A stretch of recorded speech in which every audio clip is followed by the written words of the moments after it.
Assalamualaikum warahmatullahi wabarakatuh. Ini merupakan video yang kedua dalam materi untuk merefresh metodologi penelitian dan skripsi. Sebelumnya kita sudah sampai pada rumusan masalah. Sekarang kita akan membahas mengenai tujuan dan manfaat penelitian. Nah, tujuan dan manfaat penelitian yang baik ini berisi tujuan yang diinginkan peneliti dalam penelitian yang dilakukan. Nah, tujuan dan manfaat penelitian ilmiah ini haruslah yang bersifat realistis atau nyata dan benar-benar dapat direalisasikan dalam kehidupan yang nyata. Selanjutnya, yang namanya manfaat penelitian ini juga harus bersifat menguntungkan bagi lingkungan dan masyarakat, bukan sebaliknya, malah merugikan. Ini yang disebut dengan manfaat secara empiris. Nah, tujuan dan manfaat penelitian ini dia harus sinkron dengan rumusan masalah. Terutama tujuan penelitian. Biasanya gitu ya. Biasanya kalau misalnya rumusan masalahnya ada 2, tujuannya juga ada 2. Kalau misalnya rumusan masalahnya ada 1, tujuannya cukup 1. Jadi berapa tujuan penelitian yang kamu bikin itu tergantung dengan berapa rumusan masalah yang ada dalam penelitian kamu. Oke, selanjutnya kita akan membahas mengenai literatur review atau tinjauan pustaka. Nah, dalam literatur review atau tinjauan pustaka, ini dia bakal berisi tentang teori-teori yang berkaitan dengan masalah penelitian yang kamu lakukan. Nah, teori-teori ini bisa didapat di jurnal, buku, artikel, dan yang lain-lain.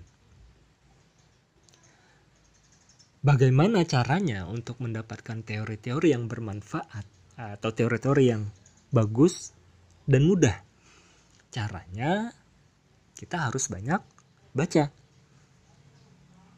dan kunjungi situs-situs pustaka atau jurnal yang bagus. Atau salah satunya kita bisa memanfaatkan yang namanya Google Scholar atau Google Cendekia bahasa Indonesianya. Jadi kalau misalnya kalian pengen meneliti masalah penilaian kinerja, kunjungi aja situs Google Scholar, ketik aja penilaian kinerja .pdf, ditambahin spasi .pdf. Kenapa? Karena itu bakal mencari situs-situs yang menyediakan PDF atau file-file PDF yang bisa kalian download. Tapi ada yang berbayar, ada yang gratis. Cari aja yang gratis, download aja sepuasnya. Oke, selanjutnya yang namanya tinjauan pustaka ini harus berisi kerangka pikir yang berisi tentang hubungan antar variabel atau teori yang diteliti. Jadi kayak ada 1 atau 2 atau lebih teori yang kamu kumpulin, kemudian kamu bahas teori itu, dan kamu hubungkan teori-teori dengan yang apa yang pengen kamu teliti. Nah, selanjutnya yang namanya literatur review atau tinjauan pustaka ini sebaiknya usahakan dia bersifat baru. Semakin baru, semakin baik. Ya, kalau standarnya tuh biasanya 5 tahun terakhir atau enggak terlalu jauh lah dari 5 tahun terakhir untuk tinjauan pustaka atau literatur review yang kamu pakai. Kenapa? Karena biasanya literatur review yang terbitnya terakhir-terakhir ini bisa jadi adalah teori yang lebih baik atau lebih update dari teori-teori yang sudah lama atau sudah out of date. Oke, selanjutnya biasanya di bab 3 kita akan membahas mengenai yang namanya metodologi penelitian. Nah, dalam metodologi penelitian, pada bagian ini dijelaskan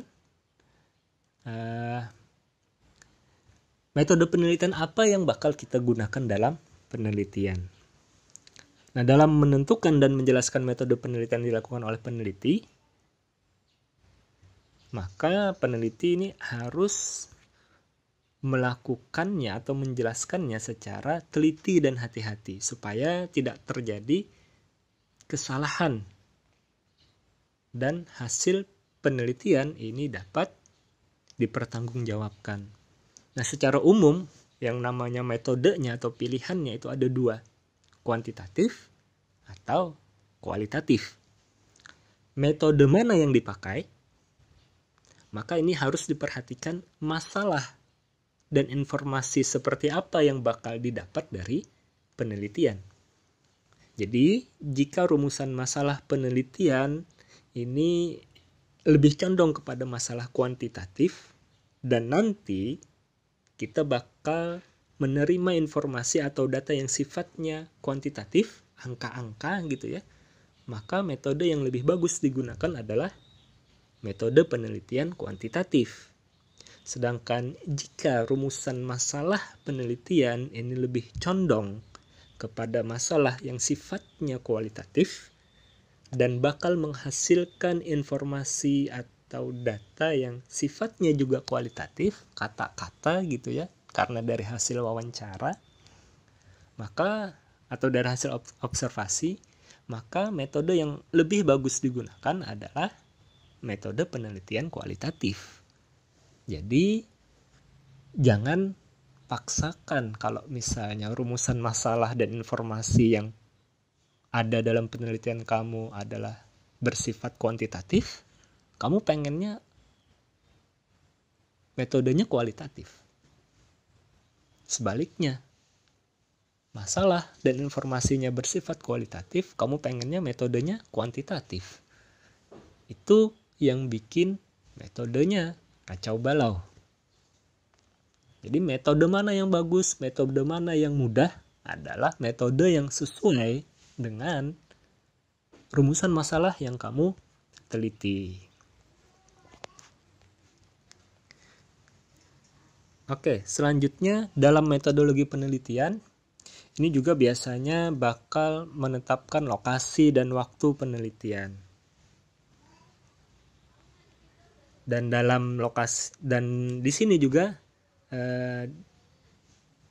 dilampirkan yang namanya dilampirkan yang namanya populasi, sampel, dan sampling penelitian. Oke, selanjutnya dalam metodologi penelitian ini juga dipaparkan bagaimana teknik pengumpulan data yang digunakan dalam penelitian. Nah, teknik pengumpulan data ini harus dilakukan dengan cara yang cermat dan sesuai prosedur. Jika tidak, maka hasil penelitian tidak dapat dipertanggungjawabkan. Jadi, uraikan bagaimana teknik pengumpulan datanya. Misalnya, cara atau teknik pengumpulan datanya dengan cara observasi, wawancara, atau survei. Bagian selanjutnya adalah penjelasan mengenai teknik analisis datanya. Teknik analisis data tersebut ini bagaimana cara mengolah data biar mudah dipahami, menjadi informasi yang mudah dipahami. Contoh teknik analisis data seperti regresi dalam penelitian kuantitatif. Kemudian teknik deskriptif kuantitatif dalam penelitian kualitatif. Jadi macam-macam teknik analisis datanya sesuai dengan metodenya. Oke, catatan penting di sini. Ketika kalian melakukan pengumpulan data, maka jangan sekali-kali melakukan manipulasi pengumpulan data agar hasil penelitian dapat dipertanggungjawabkan. Oke, ketemu lagi pada video selanjutnya.